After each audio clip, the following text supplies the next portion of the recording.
Okay. Hello. So okay. Before we get started, we got to clear up the sitting in the dugout. What? So the last time we tried to get you on the pod, I reached out to you and Dustin by direct message, and I said, hey, we'd love to have you guys on. We want to do a celebration of your dad's birthday. Thought it'd be cool for both of you guys to be on. And then you responded, then Dustin responded, and then I said, okay, cool, here's the deal. I didn't hear from you, but Dustin responded, so I went, okay, I guess just Dustin's going to do it. I don't know. I didn't hear back from Cody. I thought I sent a sounds great response. Maybe. I don't know, but I sent the number and then I didn't hear anything. So I think. I sat there for an hour in the dugout, waiting for my name. Well, and Jay told me that today, and I went, "What?" I thought he didn't want to do it. No. I texted Dustin multiple times throughout the hour in this situation, but as you know, I'm in the limited amount of time you've been around chicken. Dustin, he is very much about the spotlight, and I believe he deliberately excluded me from it. Oh, he kiboshed you. He kiboshed it. And when I said what happened, the quote, and you will have to go to chicken for confirmation. But the quote was, Edge made the call. Edge made the call. I like it. So he said to me, he goes, where's Cody? I was like, I didn't hear back from him. He goes, oh, okay. And that's where he left it. So I just thought, all right, well, let's get started. So we got started. I also like when I texted you to see if you wanted to do it, and you said, "Is it for real this time? Are we really doing this?" Well, Brandy was asking me to do something that day, and I said, I got to do this one because that's a major league one. That's not one that you say, I've done a lot of these lately. That's not one you pass on. Well, and I figured it was a pretty cool concept. I was like, this will be fun. Like, so here's what I want to do. Let's do it next year.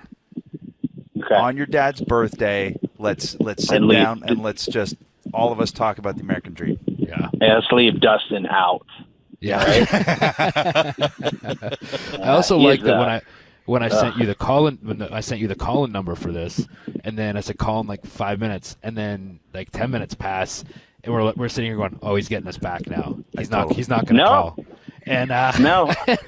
And I said, hey, we're waiting on the mound because you sent me previous that you were waiting in the dugout, man. Last time. I had my little helmet on. And then you said, do I call? And it would have been hard if we texted it the pod, but the last 3 days have been incredibly amazing, but also I have not slept in the 3 days. And why? What do you got? You got something going on or something? I had a thing. And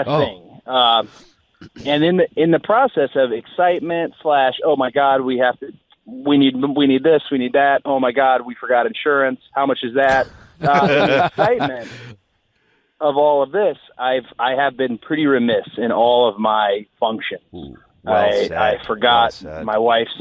I forgot her nuggets.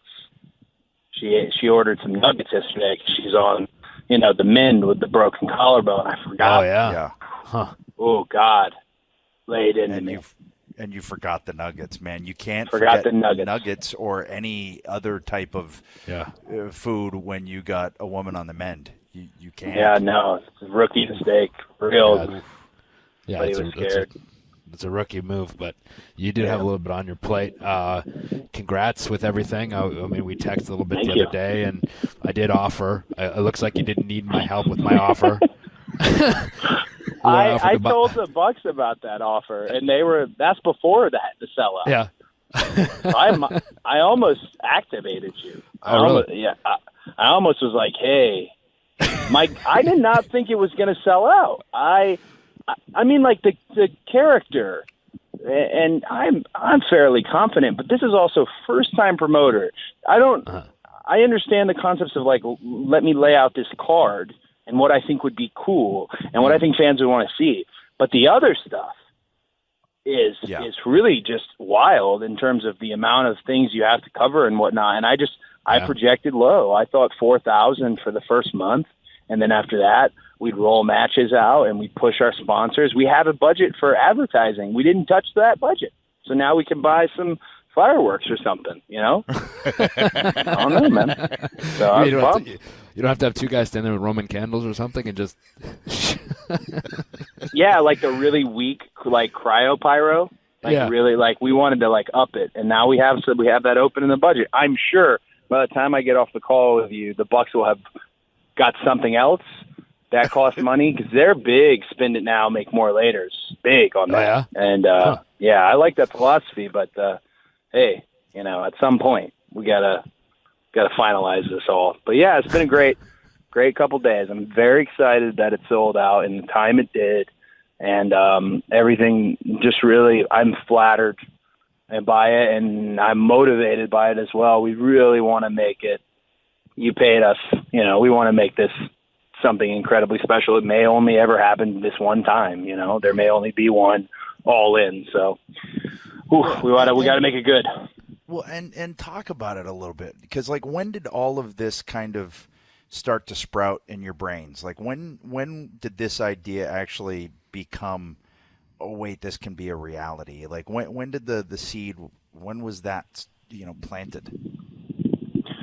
It was actually, we were just on the anniversary tour of it. Ring of Honor does a tour called the War of the Worlds, where they combined the New Japan Pro Wrestling talent and the Ring of Honor talent. And we did a small venue, I think a stage AE, which is like a 1300s theater style. We did a small venue to start that tour last year. And it was the beginning of 4 days of what we called Bullet Club parties, where it was a sea of Bullet Club fans and merchandise, and the meet and greet lines were out the door. And then at the end of the show, we would try to send them home happy. And the sentiment was so just strong. The feeling was so, I didn't want to leave. And the whole year ended up being like that in terms of these events. We seem to have captured a fan base. And Ben Meltzer, you know, said his thing about Ring of Honor not being able to draw 10,000 people. And I'll be honest, I think, you know, when you have pre-workout and the endorphins in your mind start firing and you can do anything, you know what I'm talking about? Uh-huh. I walked in the locker room and we just started. I said to Matt, I know you guys have thought about doing this big show. Let's just Google it. Let's look up, how much does this building cost? Let's look it up. And in the meantime, Gary Juster, who works with Ring of Honor, who I've known since I was a little kid, I said, let's get his ass in here. Let's get him on the phone. Let's see how much these buildings cost, and see if we have the resources for it, and let's do it. And if we're not allowed to break contract because we're domestically exclusive to Ring of Honor, I said, whatever, let's go over. I mean, these are like, I was just talking. I was like, let's look overseas. And we did. We looked in Dublin. We looked in the West Coast. We looked everywhere. What it came down to was throwing calendars on the floor in the Tokyo airport with Rocky Romero, who is one of the office at New Japan Pro Wrestling. And we just said, we want our New Japan guys. We want some of the Ring of Honor guys. How can we all be there? And that's the date, September 1st. And Chicago's international. We were going to rely on a lot of people traveling into town, and that's where it fell. And it was the Bucks had the idea of doing this, and I think I came in with a little bit of motivation to do so. And also, I let them know right away I'm not going anywhere. I'm not looking for this to be my springboard back to WWE. I love WWE, but I want to try this. I want to try what we're doing. And I think they needed to hear that. They needed a real partner. And since then, man, it's been fun. It was fun to lay out the initial, the social media role. And then obviously Sunday, there's my wedding day, is the best day of my life. And then the second best day is sitting in that overpacked Jeep Grand Cherokee trying to buy a ticket online and not being able to because they were sold out. It was really just, man, blew my mind. Got to the building and everyone's thanking us, and I'm waiting for like the official call from the box office.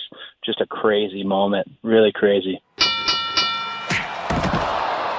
This time of year, it brings us two things, right? Graduation and Father's Day. And we're both fathers. Exactly. And the gifts that go along with them. So, but before you buy Dad another tie or that grad balloon that will probably float away, ask yourself this. Does my dad or grad like wings or sports, or better yet, both? Yes. Yes, I do. I enjoy both immensely. And I do too. Who? If your answer was yes, here's what you got to do. Well, you get them a Buffalo Wild Wings gift card right now. If you purchase $30 worth or more in-store or online, they'll give you a $5 bonus to keep for yourself. That's a gift card that gives back, Edgeruski. How generous of you.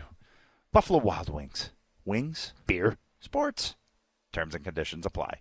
I'm John Hammond. And I'm Megan Murphy. Every week on the Eat This Not That podcast, we're joined by food and nutritional experts that are here to help you make smarter food choices without sacrifice. Like, should you get the French fries or the nachos? Or when you're ordering a pizza, is there less fat in a deep dish or a pepperoni pie? We know you're literally making hundreds of food choices. And at Eat This Not That, we don't want you to stop eating the foods you love. We just want to help you make educated decisions no matter where you shop or dine. So join us for an Eat This Not That on Apple Podcasts or wherever you listen to podcasts.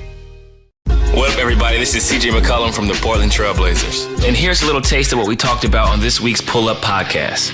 Allowing the NBA to potentially legalize gambling in multiple states and the government kind of putting that in each state's hands. I think it's a pretty good idea. I think it's bringing in more fans, kind of expanding the game, putting the game in a different type of light, which will ultimately allow NBA, the players, and everyone involved to capitalize on that and make more revenue. And I think when you legalize something, people stop sneaking. There's less bookies, there's less undercover people trying to capitalize off the money being made off of our sport. So I think it's great for fans out there. It's great for people who are involved in fantasy football and things of that nature to kind of put this practice to use. Check out the Pull Up. Subscribe and listen every week on Apple Podcasts or wherever you get your shows. And let's go back a little bit. So you leave WWE, and we can get into that after. But when you first leave, you have your list. You know, your kind of to-do list. And in anywhere in there, did you expect that this would end up falling on that list? Like, did you have a little inkling, like, maybe? Or was this is this just like gravy on top of your mashed potatoes? I think this is like gravy because everybody loves that. gravy. The list was, everyone loves it. The list was intense, and the list kind of, I looked at the list almost like a series of dates as well. Like that, I ain't gonna knock that out in a weekend. You know, I wanted to assure fans that I was going to stay a wrestler, stay wrestling. Nothing. Oh God, I get so mad. Brandy always says it to me as a joke, but when wrestlers get fired or they quit or whatever, and they say, "Stay tuned for the next chapter," I want to rip my hair out. I hate that. What is the next chapter? Don't say anything unless you've got something. You know, like I don't know. I hate false promises in wrestling. I'm a WCW kid. That company, as much as I love them, was full of false promises. So I try to have always fulfilled promises. So that list was my best attempt at doing so. Here's guys I've scouted. Here's guys from all different promotions. And here's guys that you tend to think are the best in the world from that real, like, kind of hardcore wrestling standpoint. I want to get in there and mix it up with them and try things and do things I hadn't done. And, I'm a WWE baby. I'd been there since I was 20. 19, actually. It's one of those things, too, right, where, coming up in WWE and people thinking that you're probably going to be there for life and would never even, entertain the thought of you being in the ring or sharing space with any of these other professionals, these other wrestlers, and for it to happen, it's a pretty intriguing and pretty kind of cool thing for, like you said, hardcore fans.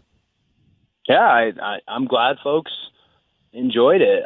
In the process of covering the list, I found some great promotions, great independent promotions that have kind of graduated from independent to their own little brands. And in the process of all that, we're living in that age of accessibility, where every company can stream every company can have a limited production at least. You can almost see everything you want to. So I like to think of it, the old expression in wrestling is perception is reality. I like to think we're very much living in the reality is reality.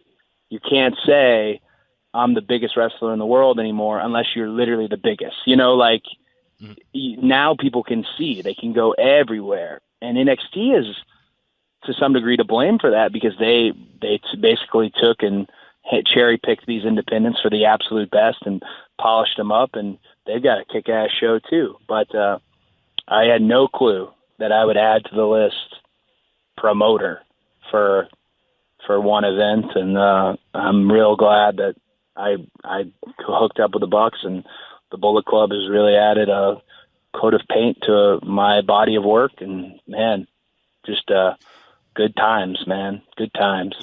It really is. It seems like, kind of lightning in a bottle in terms of, like you said, with social media and with streaming and all of these different avenues now that on paper, a smaller company or, a guy or a few guys who just decide, hey, we can run a show here. Like, that is now feasible and doable, and you guys are proving it. And to sell out in half an hour, what was it, 31 minutes, 29 minutes or something? 29 minutes for this. When the box office director called me and you've sold through. You've sold everything. There's no one doing that right now.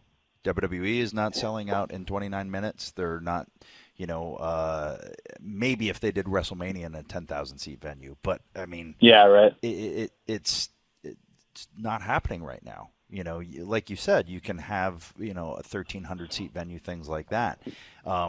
So going back to, feeling some pressure to put on an amazing show for people, what are you thinking? Like, you got a stacked card. I got about 4 cards. I'll tell you, one of the more arduous elements of this is Matt and Nick and I have agreed that nothing happens unless it gets a thumbs up from all 3. Ooh, fair enough. That is, yeah, right. that is not, and we're never arguing. We're just kind of staring at each other, waiting for you to move on something. And they have their ideas. Nick Jackson will tell you, I don't think it's a good match unless there's a dive in it. That's his big joke, but he's serious. And the Bucks fly around the ring like no one else. So it's very different walks of life in terms of what we like in the business. I'm actually, even though I've taken the silly dick flip, which is not even silly, people love the dick flip. I've taken the dick flip twice, but I'm still really conservative with wrestling. Some of the stuff I see on these shows, I'm like, man, this is crazy. But fans like it, and that's where we always try to get back to is fans liking stuff. And we also didn't want to be like hero bookers where we just book ourselves in the main of something. We wanted to make the show, make sense, and getting Kenny Omega and getting Okada, who are getting ready to have their big Dominion match in Osaka. That was really, those 2 are integral to the show. Pentagon, and then I have like a Wookiee life debt to Rey Mysterio. He don't even know it. Well, I mean, he's the guy who gave me. I was actually wrestling you guys in those. I was wrestling Edge and who was it? Edge and Ray. It was me and Alberto, and we had these tags prior to WrestleMania. That was not a lot of people know that. That was my first WrestleMania in a singles match. It's actually my first singles match on a pay-per-view ever, though. And it was at WrestleMania. Really? And and Ray was the one who kind of just ribbed me and brought me into the office that day with Vince and said, I want to work Cody at WrestleMania. He's got some good ideas. And I did, thank God. And that's where Vince, I think he even kind of played me. He said, oh, you got it on paper? And I actually had it on paper in my bag. And I handed it to him. And after that, he just kind of grumbled. I got a yes out of that grumble. And I owe Ray everything I have, man. He don't even know. He doesn't even spell my name right. It's COD. Bro, it's got to be a rib. It's got to because it's CODEY. And my name is spelled CODY. You've wrestled me on multiple continents. We've had a full rivalry. You have to know how to spell my name. And I have never mentioned it to him, but he always sends me a text that says CODEY, and I don't know how to feel about it. I don't know. I just accept it. Well, Ray, we had Ray on the pod before, and I mean, as we all know, just a spectacular person, just like one of the most kind-hearted people in the world. I want to go back to the fact that you've used remiss and arduous. Mm-hmm. I'm very impressed with the vocabulary so far. Huge merit points with me there. And I can't believe that was your first WrestleMania singles match. That kind of blows my mind. Yeah, that was my first WrestleMania singles match. It was my first singles match on a pay-per-view. It was incredibly nerve-wracking. I had done some pay-per-view matches a lot, actually, but with the Legacy or with Teddy, me, Randy, or just me and Teddy, or even, large tags, when they used to do that dang Raw versus SmackDown match, whatever the hell that was. So I'd had pay-per-view experience, but never a singles match.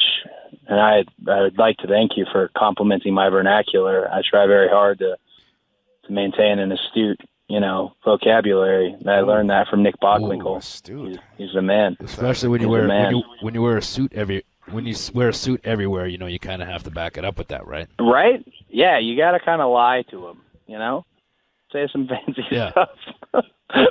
Yeah. Oh man, let me ask a question. When you were talking about kind of coming in with Legacy and all that sort of thing, and I'm sure you've answered this question before, but I'm going to ask anyway. What did you find as far as like growing pains? I mean, because that's was a big spot to come in, right? Like a top spot with a top guy in Randy.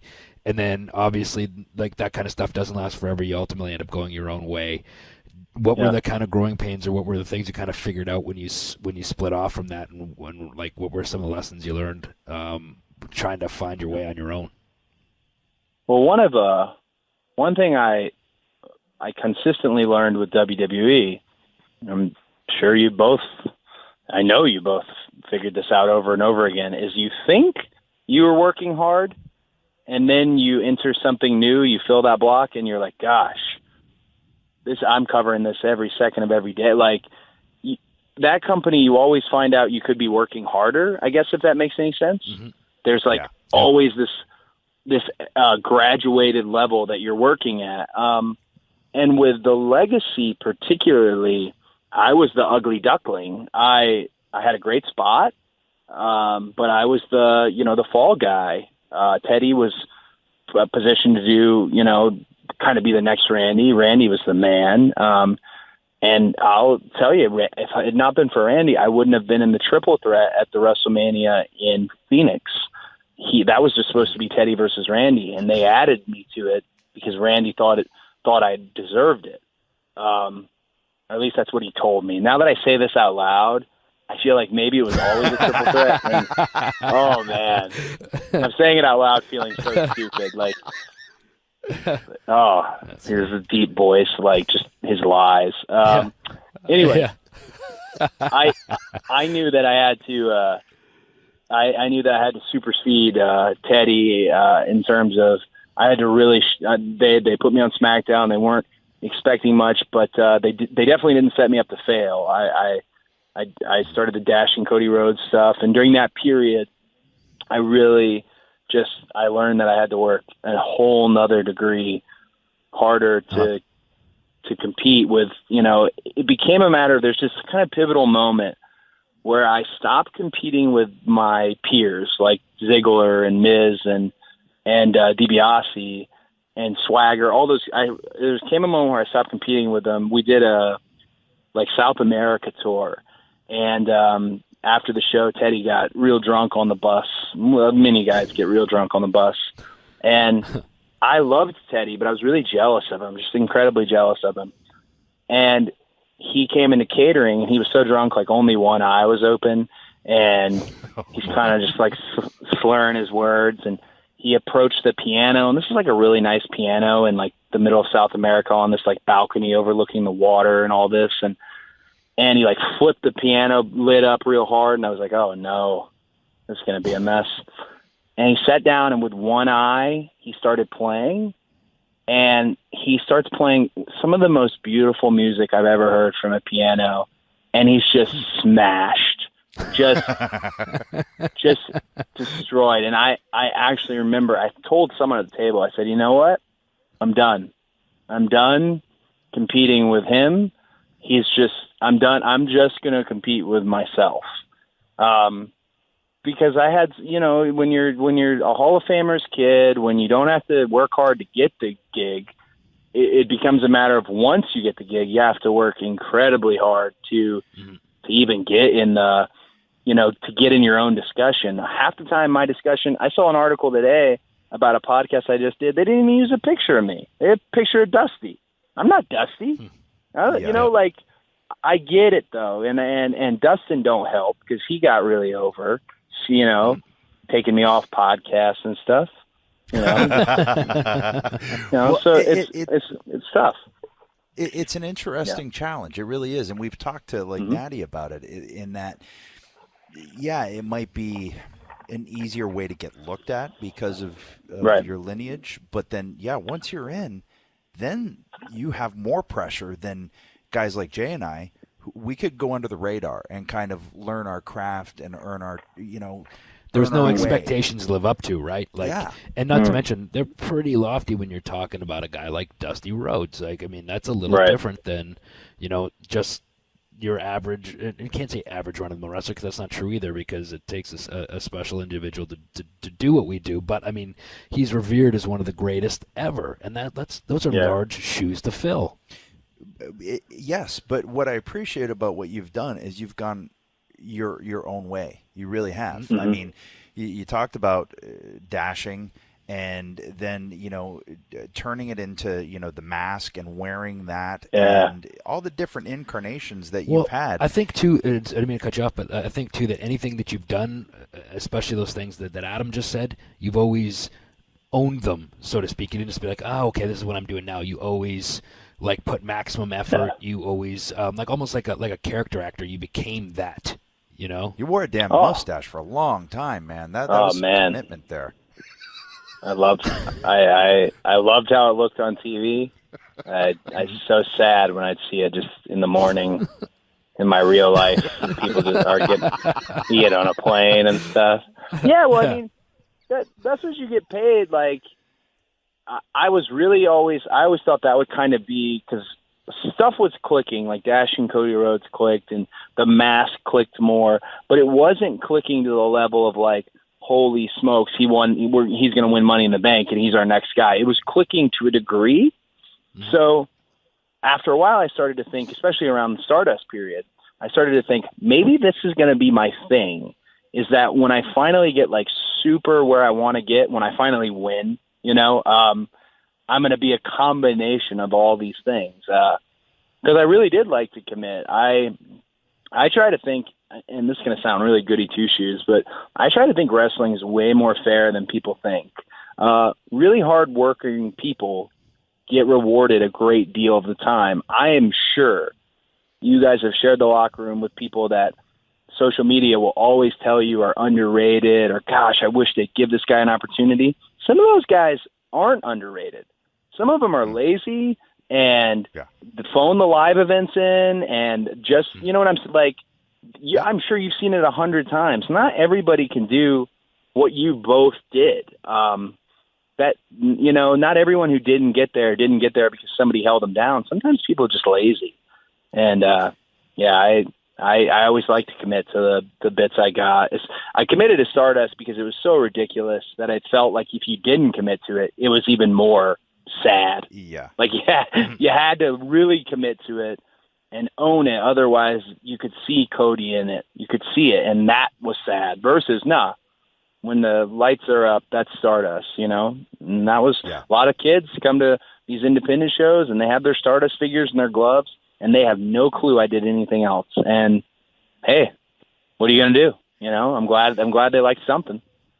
Well, and anything that gosh, whether it's a movie, whether it's a TV show, you can tell the actors or wrestlers that are fully committed and fully in, right, and the ones that are, like you said, just phoning it in. There is a difference, and I do think there are people that have been overlooked, but there are a lot of people who, people may complain that never got this opportunity, that opportunity, and like you said, there's a lot of times there's a reason why that. Yeah, they didn't, that people might just not know about because they don't know the inner workings. They don't know all of the things that this, entails. Yeah, so many people want to, evil Vince, evil Hunter. Man, it's come on, it's the wrestling business. Everybody's evil to some degree, right? And as you're finding out now that you're promoting, it's a hard gig. There's a lot of stuff that goes into it. I promised everybody they were going to be champion, so I got to reel it in. Got to reel it in a lot. Yeah. So when was it that you decided, hey, I want to go out on my own here. I want to jump out of the safe boat, because let's face it, you were fine. You were going to be figured in. You'd have, you'd keep doing what you were doing, or more. Or less, who knows? But you jumped out of the dinghy basically and decided, right, I'm gonna swim on my own here and see how that goes. When did that all really start to take shape for you? It was probably when someone told me he was gonna have to work with me again. Well, that might be it. No, man, no. I'm gonna go on record. Because I get often asked the question of who is your favorite person to wrestle in WWE, and you're not going to believe me. If they ask me what my favorite match was, I usually say TBD, because I like to think that my favorite match is one that's going to happen soon or hasn't happened. But when they ask me who my favorite person I wrestled with in WWE was, I always say you. Always. Who, always. Edge or Christian? Christian. Thanks, buddy. Well, I mean, I never got anything other than my favorite Edge moment was we got to do a face-to-face in Canada, in Toronto, in the ACC. That's one of my favorite moments ever. And the matches I had with Christian, especially on tour, were some of my. It was actually a defining period for me, because there were producers and there were people, not that they were wrong or bad, who were telling me like, you're going too fast or you rush this, but I was in the ring. I don't get those reactions normally, and I got them tonight. So you're wrong. Christian is right, if that makes any sense. Well, and it goes back to, like you said, Jay never phoned it in ever on a house show. No. He's one of those guys that never did. And I think maybe that's the speed that producers got used to, is a lot of guys maybe phoning it in, and then you see someone who's not, and it's like, what? Oh, they're going too fast. Yeah, they're not.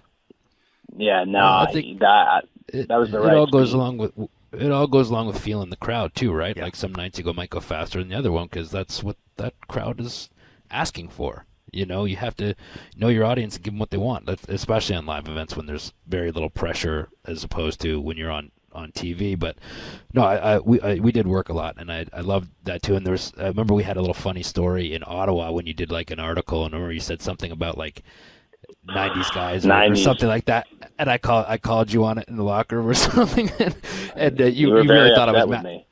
You thought I was, and it was pretty funny, but we kind of hit it off after that. And then one thing I did appreciate about you was, obviously, like I said, who your father and your brother are. And you could have walked around with a sense of entitlement. You never did. You always respected everybody, especially people that were there before you. And when I really got to work with you, how open your ears were and how thirsty you were for knowledge. And I always appreciated that because, like I said, of where you came from. Oh, well, thank you. I have a expression that the Bucks hate, because I take a lot of shows that they're not on, and sometimes they'll ask, like, what are you doing here? What are you doing? And I always say bumping and learning, and they hate it. But, like, that's my thing. I'm not going to learn anything just sitting at home. I'm not going to learn anything. And I don't know. It's always amazing to me when people pass judgment on you as a wrestler. Like, never made it in WWE, and he's never talking about me or talking about anybody, and he's never going to make it here or whatever. I'm 32. Give me a break, man. Like, you learn every single time you go out there. And all my favorite wrestlers were mid-30s when they hit their big moment or their stride. So ease up on the never will type thing, and I still think that every time I go out there. And this is currently what is my only vocation, so I tried my damnedest to be good at it. And, yeah, back to what I was saying. I always tell people, you're my favorite person to work with. And to further extrapolate on that, and I don't... Ooh, extrapolate. There it is, man. I'm killing it today. Killing it. You're on fire. Yeah. Whew. So one thing that I don't know if people have told you on the show, and I don't know if it's something how inside you guys go, but I do have to state, the art of the false finish and the art of the end of a match, the first person I'd really begun to learn that with was Christian, because I was not over during that period. So how can I get this crowd to come to a fever pitch for something that's not over that I'm doing, and me not being over as a talent per se, like over to a big extreme level? That closing stretch, that last, it can be 8 to 12 minutes, whatever that is. That's where I learned it. And then you and Randy went out and I don't know if that's 3 pay-per-views in a row or whatever, but gosh, magic, man. Good stuff. Thanks, man. I wasn't looking for that much. I really wanted you to put me over. He did. I was a roundabout way of getting, I like to put myself over a lot on this podcast, so I was just everybody, did that without having to actually do it myself. So I appreciate it, man. Thank you. Hey, man. Hey, I think I got so far away from the question too, because the question was like, why did I leave WWE? I don't know why we're talking about you, he can play these mental gymnastics with people where he just somehow is able to get them to start putting him over. Maybe not in the ring. Maybe not in the ring, but everywhere else. Yeah. He Jedi'd me. You Jedi'd me. You guys have been Vince is you must have learned, because he's the one. That was always the expression I heard. If you have a big complaint, or you're going to take something to him, or I'm going to go stand my ground, and then you go in and talk to him, you leave thinking, oh, that's great, but nothing changed. Like, oh yeah, it might even have got worse. Yeah, he Jedi'd me. Yeah. No. He is the ultimate for that. He can. He's a. So now that happened, and I appreciate it.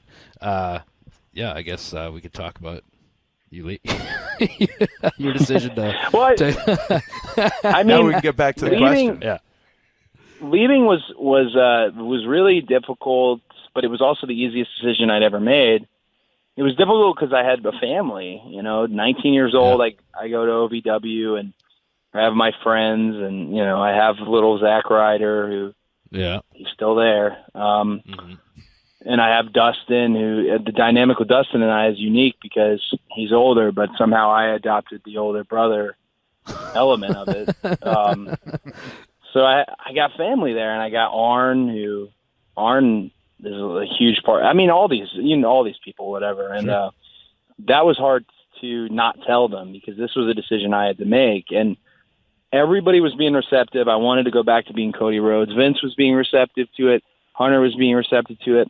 Problem was they were taking too long.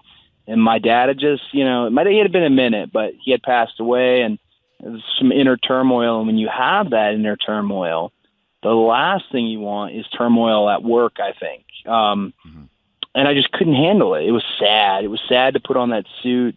It was sad it was like being a sad clown, literally. It was sad. And I knew they were receptive, and they had thought maybe it was a good idea, but I needed it now.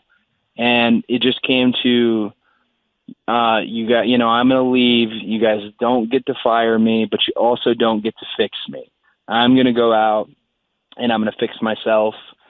And who knows what I'm going to do after that. And I had all that time to think about it, and that's where the list came from. And then the list leads to, meeting the Young Bucks in Reseda and being open to their psychology and their type of wrestling, because it's unique. and that leads to All In Chicago and being a first-time promoter. And I don't know where we go from here. I don't know. That's got to be pretty exciting, though. Just to have, like I said, jumped out of the boat and into the ocean, and you're swimming. You're Ring of Honor, New Japan, and now promoting this All In show. I mean, so far everything's going pretty great, man. Yeah, no, it's we're waiting for the bottom to drop out. Some bad stuff, some bad's got to happen. Yeah, no, man. You know, one thing I'm really excited about for All In, and it's not All In itself, because obviously I'm excited about that, but a group of people approached us about piggybacking off the event, and they said, we want to partner with you, though. We don't want to piggyback and do it in a way that's disrespectful. We want to joint promote and help. And that's StarCast, which Christian's going to be part of StarCast.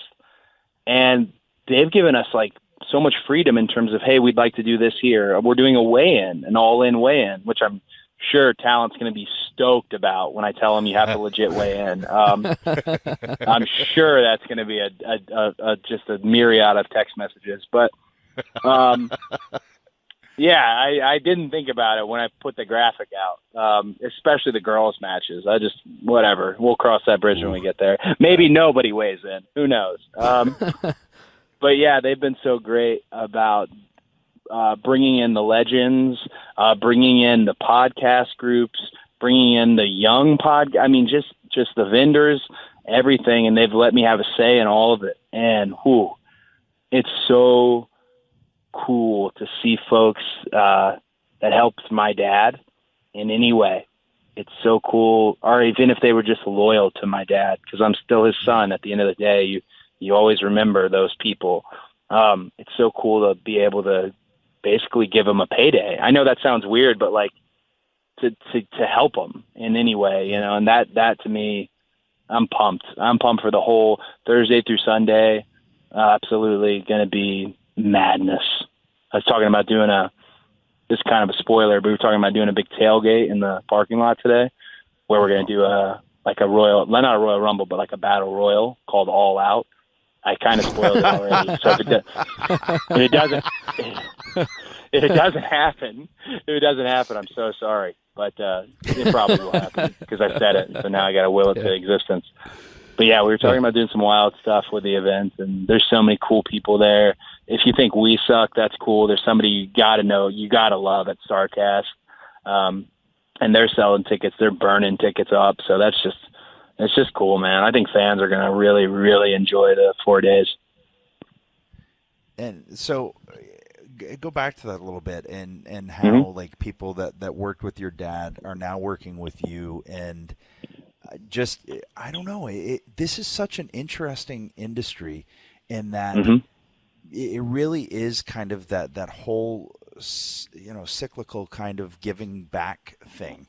I don't know of too many like it, honestly. It's kind of crazy, and in a good way. I mean, so.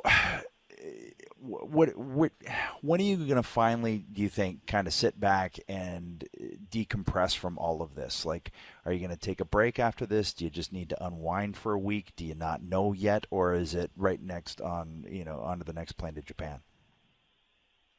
Probably right next on the plane to Japan, but I got pretty hammered on Sunday on ticket day. I got pretty liquored up, tried to arm wrestle some folks. I was pretty into it. And the Bucks don't drink, so it's even more fun dynamic. They want to have a pizza party, whereas I want to destroy a bar. It's a very there's somewhere in the middle that we have to meet. So I knew I was going to allow myself to celebrate that night, and then the next morning we were going to have a bunch of emails about stuff we need to do, forgot to do, or stuff we have ideas to do. So I tried to take that moment, and I got some great advice from Paul Heyman. One thing he said is enjoy it while you do it.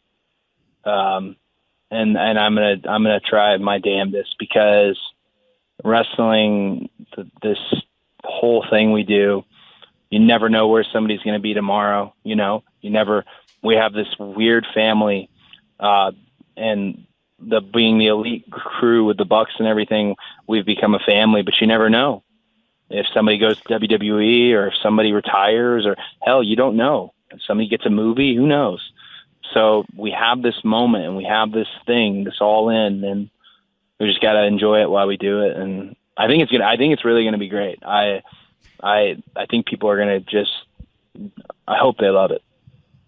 It's a really great point, and it's really good advice. And it is one of those things that when, if I talk to some of the NXT guys or anything, or younger guys, and they ask, it's like you got to soak it in too. You can't just let the train pull you to the next destination. It's like, take that moment, look around, soak it all in. And I've talked about it before on this. For my last WrestleMania, I didn't know it was my last WrestleMania, but if you watch me when I'm on the turnbuckles, it kind of looks like it's my last WrestleMania, because I really made a point to just sit there and soak it all in and really just take that crowd in and the experience and give yourself that moment to really kind of just soak in what you've been a part of doing.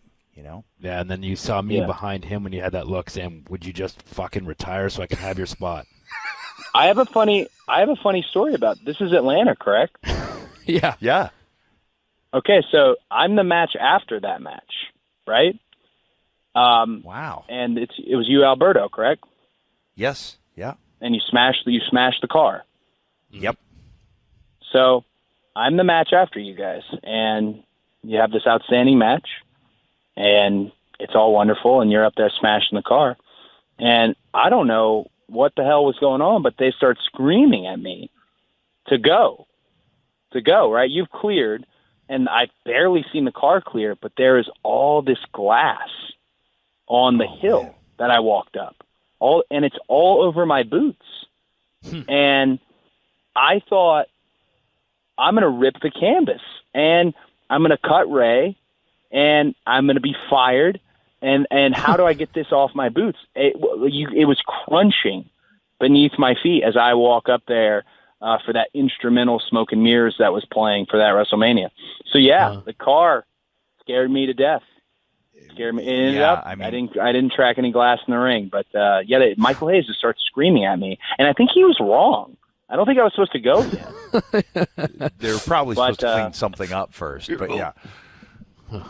Yeah, that was my memory. It was right after you.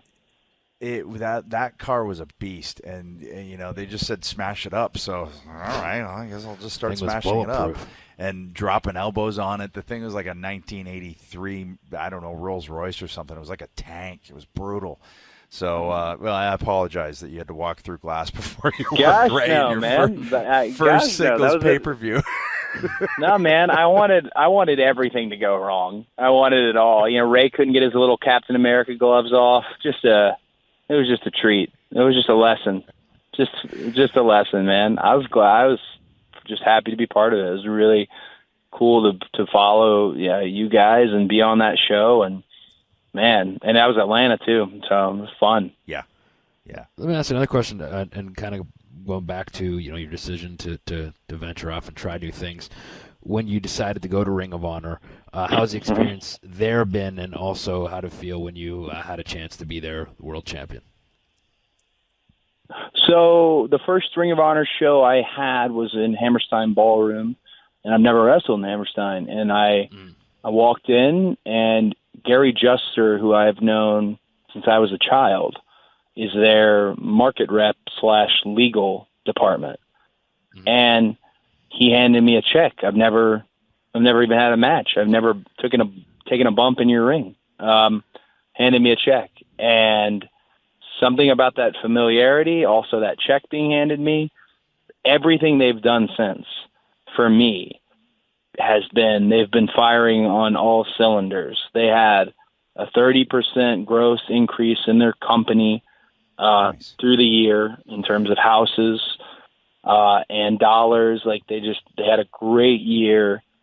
And the management they have, Greg and Joe Koff, man, they've treated me incredibly well. I definitely have a sense of loyalty to them because of how wonderful they've treated me. And that was my first world championship, kind of recognized world championship. And to wrestle Christopher Daniels for it at that, because he's one of my favorite people. And again, we were talking about me going up and getting stuff all over my boots. In the first 30 seconds of my match with CD, he bust my lip from my nose to my lip. So I've just got a huge triangle bleeding profusely, no clue. So it was one of those everything went wrong, but everything went right type moments. And that was a really special, you guys have wrestled in the Lowell Memorial. That's where Sean lost his smile. It was just outstanding moments, and to be able to carry it as I did for as long as I did, and to introduce the new belt coming back to Final Battle this past year, the coolest feeling in the world is to have text messages from people in our industry who don't have to text you. They don't, and somebody like Triple H telling me congrats for winning the Ring of Honor title. It makes what we do real. My dad always told me that's the only real thing we do is the world title. And and there's lots of world titles, obviously. And but that one that was really validated for me in that moment. I was really, really happy. So is there a part of you that feels, or are you wired this way, a part of you that feels some vindication that the decision to do this, that helps solidify it with you? Yeah, no, vindication is one of my biggest words. I think the greatest revenge you can have is success. Agreed. And it's more honest than anything else too. I could tell you all the great things about WWE, but there is, at the end of the day, WWE also didn't think I was top, and I thought I was top. And these type moments have made me feel that vindication, and you get that little bit of kind of look at me now, I told you so type. But I'm wired to where I don't know why when these things happen, it just makes me, I don't know, the world is not enough. I keep wanting more. That's why I said the bottom's got to fall out eventually. Because right now, I don't know. Plus, I had a pre-workout, so right now I could do anything. Well, the thing is, too, we've talked about this a lot on here too. It's at some point you have to bet on yourself, right? And that's a thing we've talked about a lot on this. At some point, it gets to the point where it's up to me. I have to sink or swim, but I need to bet on myself. And if I can do more, I need to know that I can do more, right? And you have to do it. Yeah, I think. Well, I mean, who else is going to bet on you? We live in this world where you kind of need somebody to sponsor you. You need someone to endorse you, especially in these production meetings, things of that nature. But at the best possible thing is when you can bet on yourself, and you can always remember that, hey, I was the first. I was told over and over again that leaving WWE was a terrible decision. That when it happened, I think Dustin was trying to get me back, and Brandy was the only person I remember who flat out said, "No, you'll do it. It's going to be great." And she might have been lying, which is okay, but it did, and it worked out. And I have a completely different outlook on our industry now. I don't play my music how you tell me to play it. You can give me a time, you can give me a finish, but it's mine.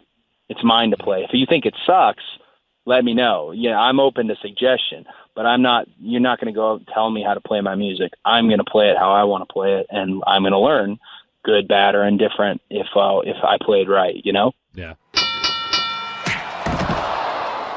I want to tell you about Full Sail University's Dan Patrick School of Sportscasting. You don't know Dan Patrick.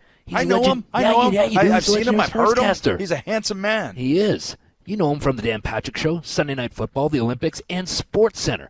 He's teamed up with Full Sail University to offer an accelerated bachelor's degree in sportscasting. Full Sail University combines hands-on learning, immersive projects, and faculty with real-world experience to prepare students for life in the media industry.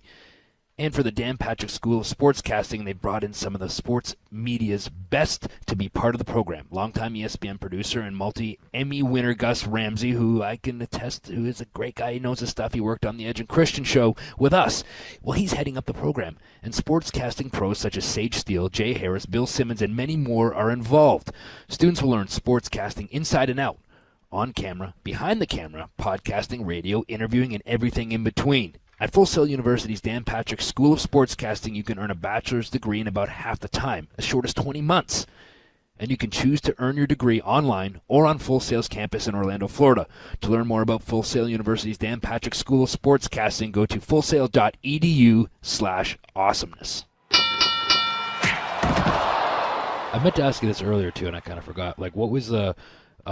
I know you came up in the business, and you know, I know Dusty wasn't always with WCW, and he did a lot of independence and things like that before he started coaching and doing the thing he was doing at the PC and those sorts of things. But was there any kind of culture shock or anything like that when you, like you said, you were kind of a baby in WWE and brought up there, and that was your family, when you stepped away and started back on and went to independence? Was there any kind of culture shock? Yeah. Oh, yeah. There's Gabe Sapolsky wrote me this wonderful email before my very first Evolve show, and the top of it says, "Welcome to the Indies." And the very first thing I did after I got off the plane for my first show was I got into a van with about 11 people, and it was a van for maybe 5, bags packed to the gills, no hotel yet, sharing rooms. I mean, these are little like creature comforts you take for granted in WWE, but then it also the concept of the gimmick table of, you know, it's not a big high res presentation. It's a table with you standing behind it. You choose to set your prices and all that stuff. You've done access a bazillion times. We're not getting paid for those access signings, you know.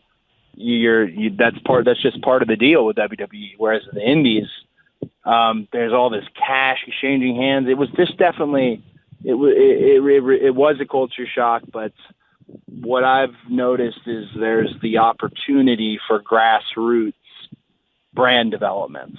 Uh-huh. You have a chance to really engage your fan base more, to meet them and to talk to them. Because my rule of thumb, and you're both wonderful, you guys are both beyond wonderful with fans. My rule of thumb is you can always judge somebody by how they treat fans. I've done some meet and greets with some of the biggest baby faces ever who are absolute dicks to fans. You know what I'm saying? I'm sure you have too. That to me, come on, man. Come on. You know, I always use the Big Red Machine. I use Glenn as my model for those collectors that show up at 4 a.m. Yeah, he would just look at them and sign everything they handed him. You know, like he just had a way of that not being a complaint. You know, there was a time when that wasn't happening, and I just, to me, that's one thing I noticed about the independents was the ability to grassroots to build your fan base up a little bit more. Yeah, you also, I would be remiss if good. I didn't mention, thank you, if I didn't mention the fact that you've also done some acting since you stepped away from WWE. How is On Arrow with Stephen Amell, and also the fact that Stephen Amell has now, you know, kind of jumped both feet in with you guys in appearances and everything. So just go a little bit into that and the SummerSlam match and how all of that and everything since comes about and how you enjoyed the acting. So it's a multi-tiered question. Sure. Steven was a real DIY situation. He was coming to do a tour backstage at Nassau, and you know, WWE, you're not famous there unless you're a wrestler. You know, like the bubble of WWE, you're either a famous wrestler, or you're not, and Steven has this massive fan base. He's the lead on this show. He's helped bring the superhero to the genre in general. He was the first. He's the captain on the CW, and so many shows that have followed, and so many shows have followed in the streaming world. But I knew he was coming. He was doing a tour. I thought that's a big deal. Is he going to sit in the front row? Maybe Stardust used to hiss at people. So I said, maybe I can hiss at him. He could stand up, and that'd be it. And I hadn't even met him yet. And I went over to Marty, the camera, and I said, can we walk through this one time? So I'm walking through this segment that I don't have.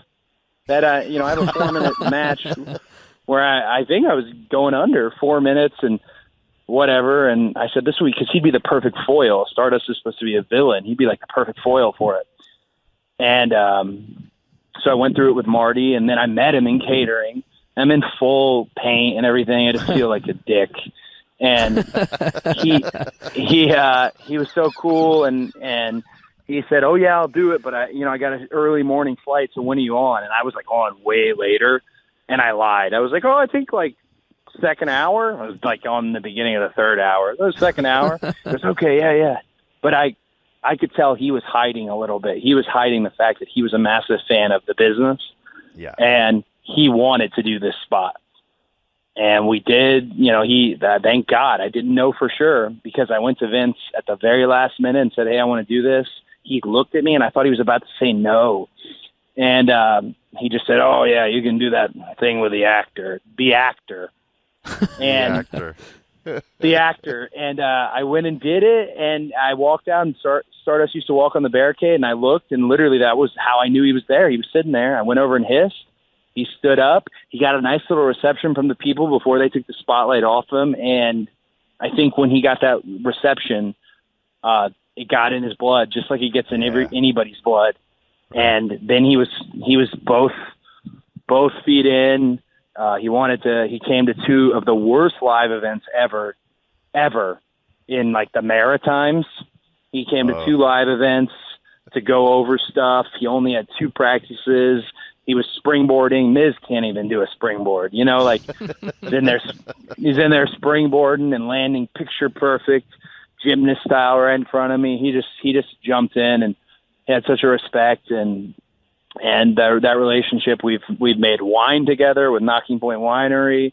I was able to do 2 episodes of Arrow, and he's just been great. When it came time to All In, I absolutely wanted to attach him to it, not just because he has a huge fan base, because he's my friend, and this is something I'm doing with my friends, and it's great that he's always wearing the Young Bucks shirt and stuff. It's just, he has a great love for the industry, and I hope he continues to, with WWE, with what we're doing, I hope he continues to make the shows and always be there for it, because he just loves it, man. He got in his blood, but he's also Canadian, like you guys. That's what I say. He's a good dude. He's Canadian, And all Canadians, most Canadians can go. Like, they can go. They can go in a fight, and they can go in a fun, artistic fight in the ring. They can go. That's like a thing, isn't it? It does seem to be a thing. It kind of does. I mean, I'm sure there's a couple of instances where it doesn't. But you also got to remember, too, in a country of, 37 million people, really only the true cream is getting to the top that you see. You know what I mean? So there's that, too. Okay. I will remember. And no wonder he got hooked, because it's instant gratification. So with wrestling, you get that, what I assume you would get from theater, where it's like instantly you know whether it worked. And with acting, you think maybe it worked, but you're not entirely sure. You're taking the director's word for it. You're going on some instincts, but there's a lot of questions, and there's a lot of questions that comes with how it's edited and what take did they use, and maybe they didn't use your best take, but they used the best take for everyone in the scene. There's a lot of different things that go into it that are it's just interesting. So I wanted to see what you thought of it. Yeah, the first time I was on set, they asked me they said real fast, you're in your trailer, then they come get you. They talk you through the scene like you've been there the whole time. And then they back off and they go, basically. And they said, you grab him by the throat, make an exaggerated motion like you broke his neck, because my character on the show, Derek Sampson, he can't feel pain, so he's like super strong. And then they said, punch him one time too. Like right before, the director just added, he goes, give him a punch. So, okay. I can get the throat thing. I get that. But I didn't ask any questions. I was like, what does he mean? Punch, like a working punch? Like, what do I do? And right before they call action, I start walking, I grab him, and I put my hand on his forehead. Like I was going to throw like an Ole Anderson. Like I was going to throw an Ole punch, and then they cut, thank God. They saved me from that moment. That stuntman from the first day never wanted to work with me again, because when they gave me the Iggy that I could be rough, I was too rough. So now I've learned. Even though when you do stuff with Steven, he beats can I say, like, he beats you up. Yeah. So it's like, he's out there, he beats the shit out of you, and he has that look in his eye, like, come on. That's crazy. Steven's a big like, dude too. He's a big dude. Yeah, that's deceptively big. I think some wrestlers, when they meet him, are like, damn it, he's just as tall as me. Yeah, he's deceptively big. Everyone on Arrow, I don't know your experience on Flash, but everyone on Arrow is big. Yeah, it's weird on Flash, not so much, because Grant's the star and he's tall, but he's a slight guy, because the Flash has to be fast or whatever. But with Vikings, it's a really big cast. Definitely the biggest cast that I've been around, where it's like, I'm still bigger than everybody, but maybe by 15 pounds instead of by 50. That's good though. You got that 15 pounds. I still got that 15, man. Yeah. Let them know. Let them know. Yeah. Alex is still a few pounds behind me. Anyway, man, we've kept you for a while here, and you did a solid here last second. Jeez, yeah, we've had an hour and a half. Jumping on, and I guess you've actually been in the bullpen here for about 6-7 months. So we appreciate you waiting to give you that signal and hand you the ball. But, guys, I wanted to come out and throw. Thank you very much. No, we appreciate it, man. And like I said, I wish we talked more. We probably should, but every time we do, it's always great catching up with you.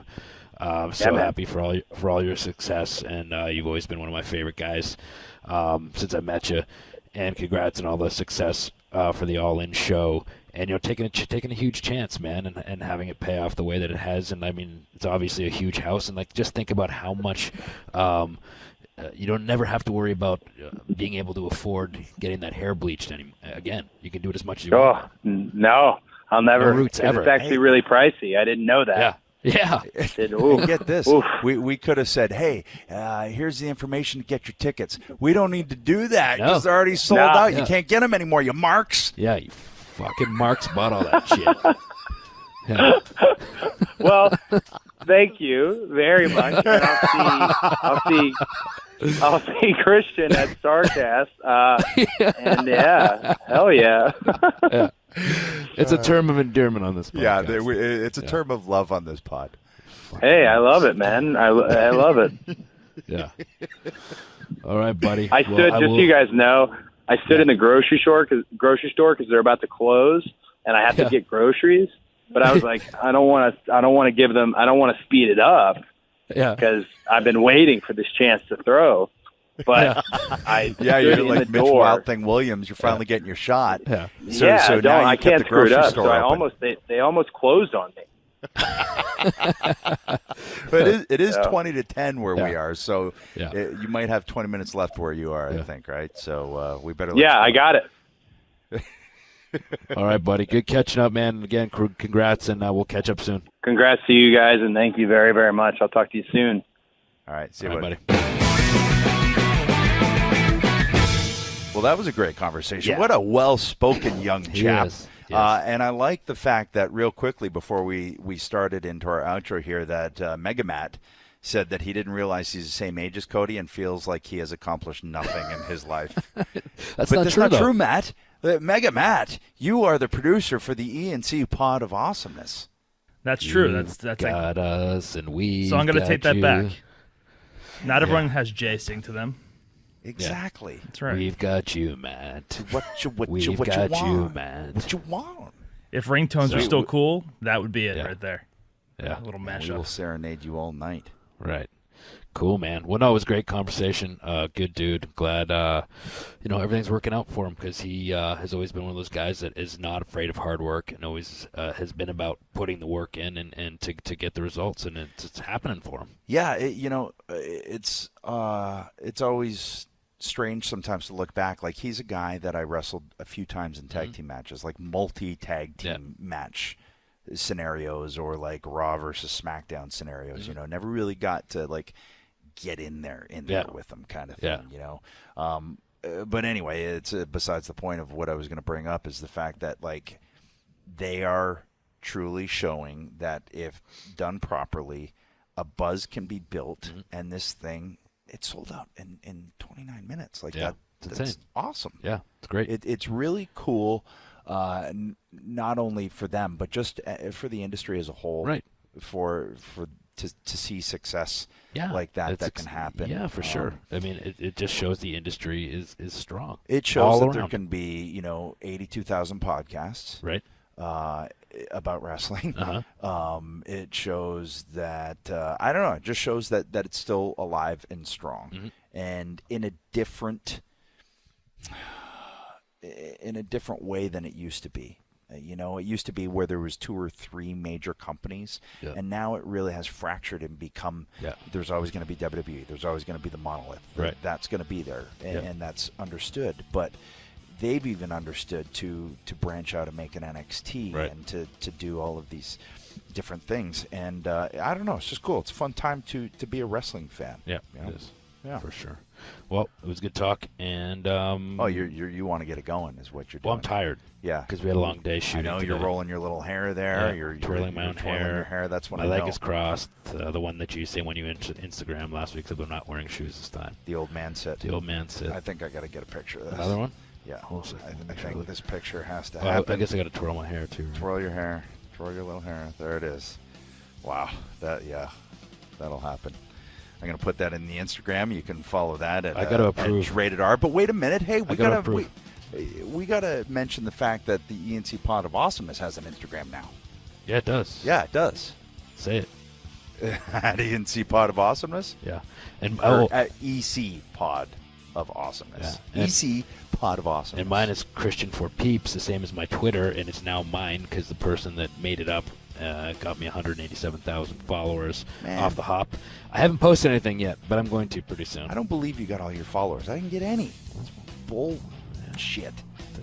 Fucking Mark's follow me everywhere. Bullshit. All right, and I also want to. I still think we do the Dusty birthday. Yeah, we should. That'll be really cool. All anyway, all right. Gotta go. Yeah, we gotta go film.